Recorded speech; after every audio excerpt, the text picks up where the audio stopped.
ओडिशा मुहा आंध्र हाथी रायगड़ा जिला सीमांत गुणपुर ब्लॉक जगन्नाथपुर पंचायत बारिडी अंचल में चारिटिकिया हाथीपल बुलुथिबार देखा मिली। खाद्य अन्वेषण में गत 3 दिन हेब हाथीपल एठाकू आसीथिबार अनुमान करा जाउछि। आंध्रर मन्यम पार्वतीपुरम जिला भामिनी मंडल पटु पालवलसा दे हाथीपल ओडिशा को प्रवेश करथिबार अनुमान करा जाउछि। खबर पाई गुणपुर वन विभाग हाथीपलर गतिविधि उपर नजर रखिबा सहित स्थानीय लोकंकु सतर्क करिसेंति। अधिक सूचना गुणपुर प्रतिनिधि राकेश कुमार पाढ़ी आम सहित जोड़ी होती। राकेश, एबे हाथींकर उपद्रव केमती रही केमती नजर रखी वन विभाग एवं कौन सब पदक्षेप नि जाउछि?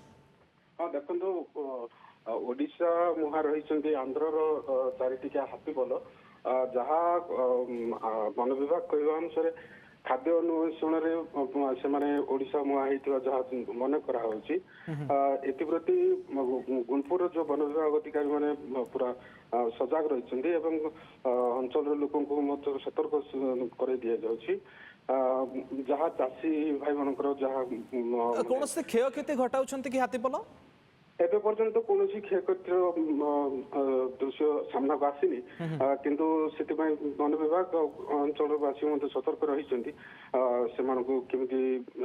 रास्तार पहुंचाई देवा वन विभाग जनबसती आड़ को जमी हाथीपल न मुहांती एवं केमिति जंगल आड़ को घोड़ा जीव कौन सब पदक्षेप वन विभाग बर्तमान पर्यंत? राकेश, हाँ जहाँ वन विभाग रही से जो बाण फुटिया बोल कि जहाँ जहाँ उपकरण रही हाथी की घोड़े जंगल आड़ को सजग रही वन विभाग कर्मचारी पूरा सजग रही कि हाथी जनबसती आड़ को न मुहाऊ से अंचलवासी सतर्क कर दिया वन विभाग तरफ। धन्यवाद राकेश, आपंकर तमाम सूचना।